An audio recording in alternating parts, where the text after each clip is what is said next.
Hi, welcome to Let's Get Social, where online connections turn into live conversations.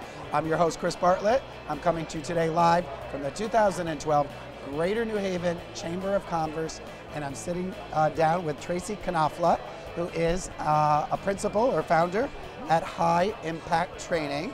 Hi, Chris. And this is a privilege for me because Tracy is actually the keynote in about another hour here in the Leadership Council, and she has honored us by sitting down at Let's Get Social. So, well, thanks for having me, yes. Chris. I really appreciate it. Thanks. So today you're covering Thriving in Chaos. I am.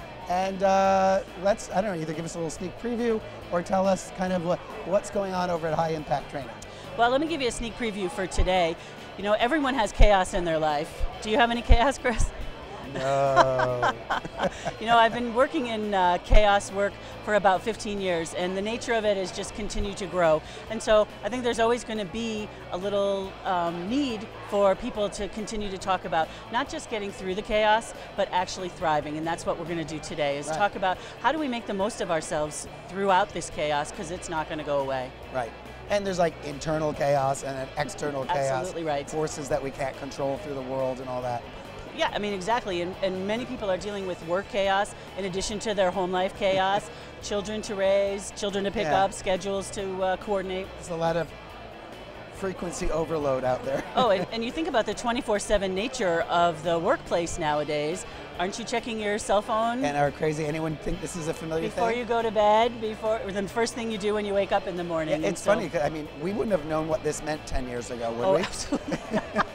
They would have thought we were crazy, absolutely, so 10 years ago. let's give folks, since you obviously have such amazing information that they brought you in as the keynote, what are like two just like hard-hitting things that you could tell people to just like stay the course? Like what's a couple of your bullets about managing or dealing with chaos? Great. Number one is you have more choices than you think you do. Most of the time people only look for one right answer, and you have lots and lots of right answers. It just has to you just have to take a couple of minutes to figure them out. And most people want to just jump in and solve a problem. And sometimes solving it right away is not the actual solution. So you got to assess a lot of options and avenues. You do, and honestly, it becomes an emotional thing for people. They feel trapped and victimized, and most people have many, many more choices than they think. Probably the second thing is to ask and offer help. We're a generation in society of people who don't want to ask for help. They think it makes them look weak. And especially, I've hired and fired so many people over the course of my professional career, but never for asking for help. Never. I've never fired anyone for asking for help. And in fact, I really appreciate it when my employees say, I could really use some help. Here's something we could do to make it easier for me. Right. The weakness, when addressed, is a strength.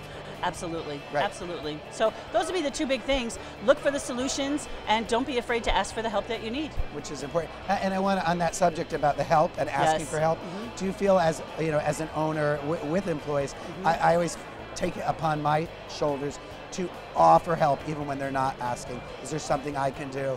You know, can I take a project load off? Can I? So I think that help thing kind of has kind of two sides to it. It absolutely does, and I like to call it an atmosphere of thriving in the workplace where the supervisors pay attention to the workload. You know, employees are not going to ask for help, but they're going to give us signals that they need help.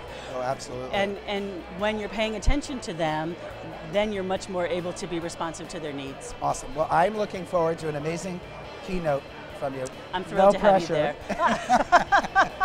I welcome the pressure, Chris. Thank you so much for having me. Absolutely. And, Thank you. One last thing, I want you to look at the camera and tell people where they can connect with you, because I'm sure you're on all the social media and every other thing. Absolutely. Thank you, Chris. Tracy Knofla at highimpacttraining.net, and Tracy Knofla on Facebook, and Tracy Knofla on LinkedIn. Find me on Twitter as well. Thanks so much. Sounds like we could Google your name and you're the one, the only. I think I'll come up, that's right.